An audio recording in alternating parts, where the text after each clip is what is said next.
Ketua Majelis Kehormatan Mahkamah Konstitusi Dewa Gede Palguna secara tegas menolak permintaan Komisi 3 DPR untuk menyampaikan laporan pemeriksaan Adis Kadir, Hakim Konstitusi yang baru saja dipilih kepada anggota Komisi 3 DPR RI.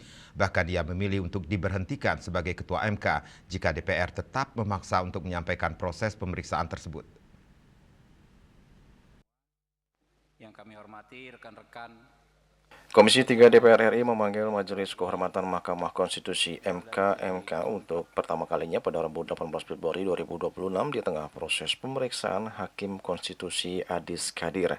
Dalam pertemuan itu, anggota Komisi 3 DPR RI mencecar Ketua MK Dewa Gede Palguna dan menanyakan sikap MK dalam proses pemeriksaan kasus Adis. Di tengah suasana rapat yang sedikit memanas, Ketua MK Dewa Gede Palguna secara tegas menyatakan menolak untuk menyampaikan sikap dan melaporkan proses pemeriksaan Adis di hadapan Komisi 3 DPR RI, karena jika itu dilakukan maka akan menyalahi hukum acara dan melanggar sumpah. Palguna menjelaskan mekanisme pemeriksaan di MK tidak bisa dibuka ke publik dan hanya diketahui dirinya dan dua anggota MK lainnya.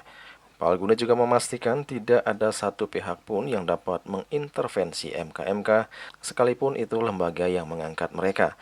Bahkan ia memilih untuk diberhentikan dari jabatannya ketimbang membuka substansi penanganan perkara etik Hakim Konstitusi Adis Kadir.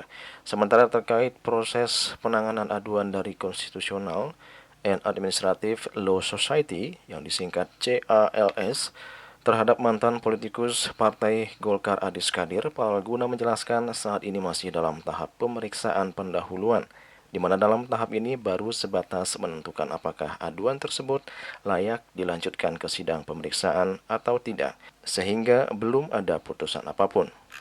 Bapak, saya ingin menyampaikan bahwa tugas kami, Ibu dan Bapak sudah berkali-kali mengingatkan kami dan terima kasih untuk soal itu. Kami memeriksa Hakim Konstitusi yang melanggar ini. Itu job description yang diberikan kepada Majelis Kehormatan.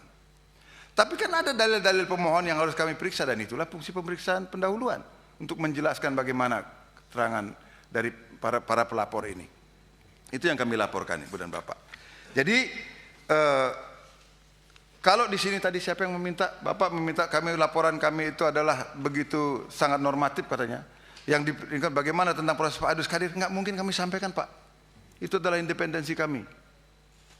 Kalau itu yang Bapak minta, lebih baik saya minta diberhentikan jadi Majelis Kehormatan. Serius. Karena itu adalah mahkotanya Majelis Kehormatan, Pak. Nggak bisa kami paparkan di hadapan orang lain, karena itu harus kami rahasia bertiga. Bahkan staf pun tidak tahu ketika kami akan memutus itu. Termasuk sikap untuk memutuskan apakah ini akan dilanjutkan atau tidak. Ini masih dalam proses pemeriksaan pendahuluan, Pak.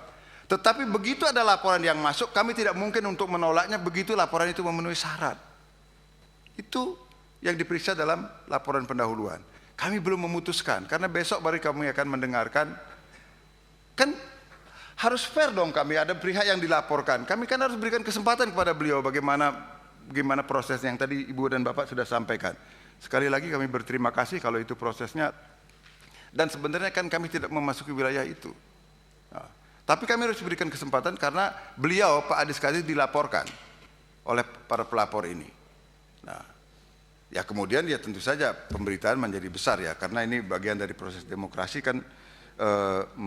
Menurut saya itu ya tidak apa-apa juga, tetapi kami kan tidak boleh terpengaruh oleh itu, Pak. Kami tetap berpegang pada hukum acara yang diberikan oleh Peraturan Mahkamah Konstitusi nomor 11 tahun 2026. Itu pegangan Pak, itu kitab suci kami itu, Pak. Itu yang akan kami kerjakan juga. Tetapi begitu laporan masuk dan memenuhi syarat, memang nggak mungkin kami tidak memeriksanya. Minimal sampai pemeriksaan pendahuluan untuk menentukan sikap kemudian.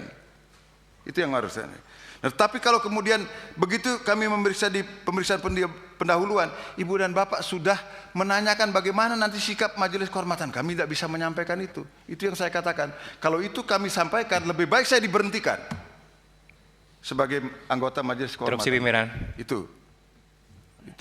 tidak diberikan dalam sejarah. Diketahui MK saat ini sedang memeriksa laporan dari 21 guru besar, dosen, dan praktisi hukum dalam Constitutional and Administrative Law Society (CALS). Mereka mengadukan Hakim Konstitusi Adis Kadir ke MK pada Jumat 6 Februari lalu dengan tuduhan melanggar etik dalam proses seleksi hakim. Adis merupakan Hakim Konstitusi hasil usulan DPR melalui rapat paripurna. Mahkamah Kehormatan Dewan DPR memutuskan pencalonan mantan Wakil Ketua DPR Adis Kadir sebagai Hakim Konstitusi tidak melanggar etik. Pencalonan Adis dinilai sudah memenuhi 3 syarat dalam Undang-Undang Nomor 7 Tahun 2020 tentang Mahkamah Konstitusi, yakni usia, pengalaman, dan konteks. Julius Wardan Ketut Sumadias melaporkan.